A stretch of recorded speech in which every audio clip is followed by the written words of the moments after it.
Against all odds, the boomkin is destroying Pandaria right now. The pre-patch is ranking them at number 4. They got an overall 9% buff from the boomkin form changes, and they also got a new thing where they can get more procs of shooting stars, so that makes them very strong cleavers. So for all the boomkin mains that complain every expansion, now you got a very strong class at the start of the expansion. What is your excuse this time? First of all, we're gonna be taking Wild Charge. It will give you a disengage, right? Like if you know the hunter disengage, it's the same thing, it's like one more mobility ability, it is pretty cool. Displacer Beast is also pretty decent if you feel that there is a mechanic where you gotta move a lot in a very short amount of time, but overall Wild Charge is a much superior movement ability for most fights. After that, we are gonna take Ysera's Gift. It is actually a ton of value. 5% of your HP every 5 seconds, and if you're full HP it will heal somebody else. It's one of those abilities that people do not take. People do not like this ability because it is not flashy. But that is a mistake. This is by far the most HP value you can get out of the 3 defensive cooldowns. It will make your life easier. I mean, you can take Renewal. Renewal is a decent cooldown, but it's a 2-minute cooldown for 30% HP.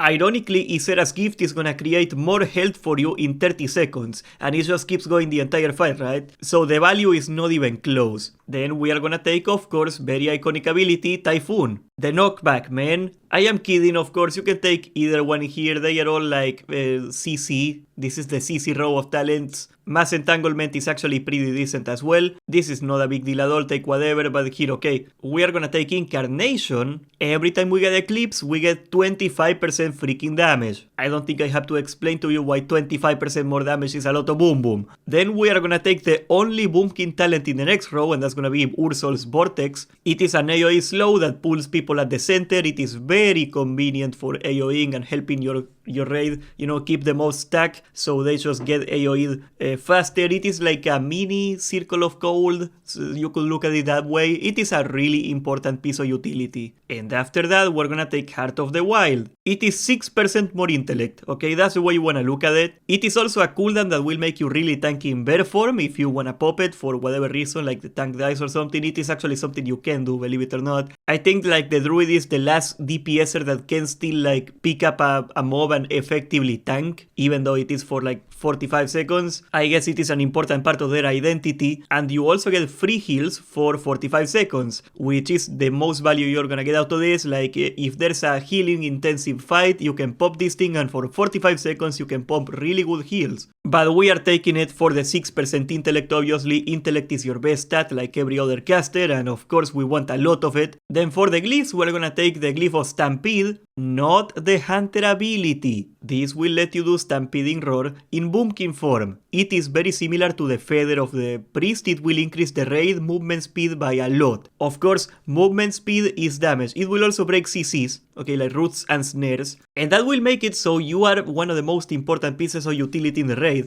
Just like the Shadow Priest is extremely vital right now because of the feather, the boomkin is gonna be a good other alternative, or even like a complementary alternative, and it is so important we're gonna take 2 different glyphs for Stampeding Roar. That's how much we value it. The other one is gonna be the glyph of Stampeding Roar, which is just more radius, more range. I feel like I have to say it every video, but movement speed in MoP is king. And even if you sacrifice a little bit of your damage, because yes, you could take some random small glyph that would give you some damage, not only the value you generate for the raid, being able to keep the entire raid alive because they dodge mechanics, and being able to have better uptime because they spend less time moving and more time pumping, the value to you as your own uptime is actually pretty significant. And most likely than not, if this glyph was not a thing, you would probably have to like go to bear form yourself and do it anyway. So look at it as a not being forced to go bear form kind of thing, because you would otherwise have to do that. It is way too valuable to not do it. And finally, we are gonna take the glyph of Rebirth for a better B-res, like 100%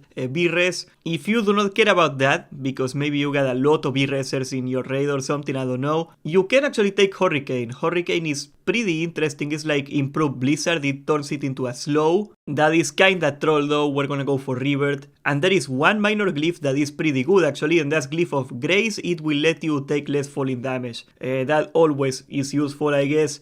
All the other two, of course, they are useless. Take whatever you like, it doesn't matter. For your stat priority, we're gonna take Intellect. Intellect is spell power, we need spell power, is the best stat like every other caster. After that is gonna come hit rating, which we can also get 1 point of hit rating per spirit. It is the same, okay, just consider them the same thing, but you can snatch a lot of healer gear, for example, and it will be pretty decent for you for that reason. So that's cool if you wanna like dual spec, go resto sometimes and boomkin. You can go for some spirit gear and you can use it in both specs. I think that's cool. The hit cap is 15%, by the way. That's what you gotta get. After that, we're gonna go for haste. Now, if you go through certain values of haste, you're gonna get extra procs of Sunfire and Moonfire, and that will give you extra shooting stars procs, which is exactly what we want. And of course, you get more value per dot, doing that, more value per cast. I recommend you get Reforged Light to help you with this, because it is kinda complicated. You gotta hit when you get full buffs, okay? When you get full buffs in the raid, and don't forget that your monkey form, for example, is 5% haste, so you gotta keep into account every single buff you got. You gotta target 35.731% haste in raid, in a raiding situation. That's your haste cap, and it is above the 25% soft haste cap, which means your global cooldown is not gonna be shortened anymore after 25%. This is probably the only spec that goes over the soft haste cap intentionally. Keep in mind, guys, if you are in between your mini haste caps to get another tick of Moonfire, do not get extra haste. It is only for Moonfire, that's all we care about. So again, use Reforged Light and make sure you're hitting a Moonfire cap, and you reforge all the extra haste away. After that, we're gonna go for crit, and after that, we're gonna go for mastery. Mastery is bad, you wanna reforge it away every single time. What is mastery for you? It is extra damage to your Eclipse. Eclipse is the main mechanic of the boomkin, as we're gonna be talking about in a minute. It simply doesn't scale very well, it doesn't give you a lot per mastery. We haven't seen any mastery changes yet, and given that the boomkin is doing very well right now, we are probably not gonna see more buffs for a while, but currently mastery is not very good. This could change on a dime. If they buff mastery a little bit, this could go a very long way, but currently we're not gonna go for mastery. Mastery is so bad that haste, even beyond the cap, just for more haste is better than mastery. That's how bad it is. We really do not want any mastery. Okay, but how do you play the boomkin? Actually, they got a new mechanic, and I think it's kinda cool. You got two bars, and I will put a Wikora in the Discord to help you track it a little bit easier. You got solar power and lunar power.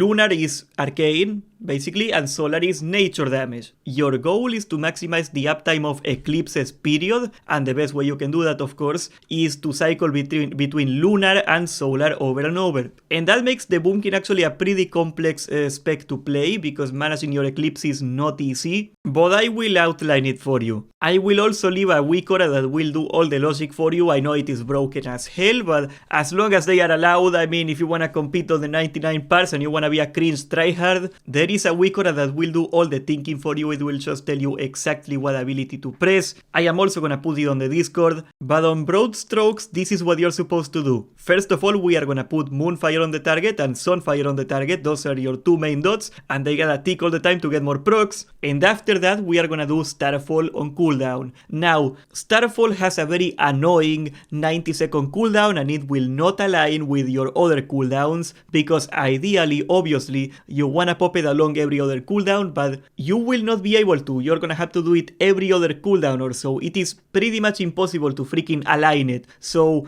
do not get baited and lose like 30 seconds of Starfall waiting every single time for your cooldowns. Just pop it on cooldown every single time. It is not worth it. You can always start the pool with your cooldowns and drop Starfall first, but yeah, that's pretty much it. Just do it on cooldown. After that, we are gonna do Star Surge. Star Surge is gonna give us a ton of moon power and sun power. Once again, we wanna hit that eclipse very quickly. Now, the next part of our rotation is gonna depend on what eclipse we got, because we're gonna be cycling from solar to lunar over and over because of how it works. The first eclipse we are gonna get is almost always gonna be lunar, because we do two arcane abilities first, right? If you are in lunar eclipse, you spam Starfire. If you are in sun eclipse, you spam Rat. That's your best value right there. Being in eclipse and spamming your abilities, you do a ton of damage. But if you are out of the eclipse after the eclipse ends, which is gonna be first the lunar eclipse that is gonna end, your lunar power is gonna be depleted, right? You're gonna be back at 0, and your solar power is gonna be like very close to maxing out because your dots been ticking this entire time, right? So if your previous eclipse is lunar, you're gonna be casting rat. So if your previous eclipse was lunar, we're gonna be casting rat to get a solar eclipse next. And if your previous eclipse was solar, we are gonna be casting starfire to get a lunar eclipse next. Now for AoE, there was a huge change to your class that is gonna make everything a lot more powerful, and the rotation is gonna be a lot different now, and it is a very unassuming change. It doesn't look like a big deal, but shooting stars will no longer split its chance to activate across multiple targets. In plain language, what that means is that if you moonfire and sunfire a ton of mobs, you are gonna get a ton of star surge procs, which is gonna give you a ton of sun power or lunar power, and it does a ton of damage. So the priority is to do a star source. Whenever you get a proc, we pop it. After that, we're gonna do starfall, which is also an AoE and a very powerful AoE. And as a filler, we're gonna moonfire and sunfire every single mob. Hurricane is not a good filler until you get like 6 targets or even more actually, because multi-dotting does a ton of damage. Even if you're not doing even damage, it doesn't really matter. The more targets you get, ironically, the less valuable in a way, even though it is AoE, Hurricane gets, because you get more and more and more and more Star Surge now, and an instant Star Surge is always gonna crank. When you do get Solar Eclipse, Hurricane is gonna be a lot more good for damage, of course, but even then, you always wanna prioritize putting all your dots on the targets before you Hurricane. And if you are under 6 targets, even if the dots are all up, you can fill by just spamming your Moonfire and Sunfire. Try to take advantage of the eclipse, because Sunfire is for the sun and Moonfire is for the moon. You know, makes sense, right? More damage in each eclipse. Yes, Moonfire spamming, you know, the Alexensual strategy is meta once again. Would you believe that? That level 17 Hunter was a visionary, man. Your Burning meta gem is gonna be the Burning Primal Diamond for 3% boom boom. Your yellow gem is gonna be the Quick Sun's Radiance, get it, the sun, get it, for haste. Your red gem is gonna be the Reckless Vermilion Onyx for intellect and haste. And your blue gem is gonna be the Misty Wild Jade for spirit and crit. Remember guys, spirit is hit. Just like every other blue gem, you gotta reforce the hit away if you got too much. There is no other good option in blue. Your food is gonna be the Mogu Fish Stew for more intellect. Your flask is gonna be the Flask of the Warm Sun for more intellect. And your potion is gonna be the Potion of the Jade Serpent for more intellect. And yes, you can pre-pot in MoP, they didn't nerf it. Stop saying that in the comments. You can still pre-pot, that didn't get changed. It's still a thing. You pop one right before the pull, and then you pop one when you pop your cooldowns again. Overall, the boomkin got a huge buff in AoE, and they really needed that buff because Wild Mushrooms sucked, and we do not have to deal with that anymore. That's great. And they got a 9% buff to overall damage, which is actually pretty freaking huge when you consider everything. Also, the Eclipse mechanic is kinda cool. I really like it. It really fits the identity of the boomkin, like the moon and the sun at the same time. You cycle between one another. I am kinda pissed that they didn't put that mechanic in Sod, because they put like all the retail abilities in Sod, but not the Eclipse. Come on, man. That would have been super cool. But yes, if you wanna play a Druid and you wanna flex, especially if you wanna play Resto as well, Resto is very strong, the boomkin is doing amazing, and it will continue to do amazing, and the movement speed utility makes them very valuable. So for once, because I know that boomkins love dooming, they complain more than warriors, and I literally tell warriors to complain on Twitter for buffs all the time. The boomkin is looking to be freaking amazing in MoP. Join the Discord to check out the weak auras and macros for every spec. I am gonna try to either find or make a rotation helper weak aura for every spec. They are kinda hard to make, I cannot promise I'm gonna go through every single spec. Thankfully there is a lot of them out there, and they are really freaking good, and I am definitely gonna use them. You may call it cheating, I agree, but as long as they are allowed, I'm gonna use them. It is more damage, come on. Check out our Twitch for more MoP pre-patch shenanigans. We are gonna be streaming all our GDKPs in MoP. And subscribe, join the Discord, and thank you for watching.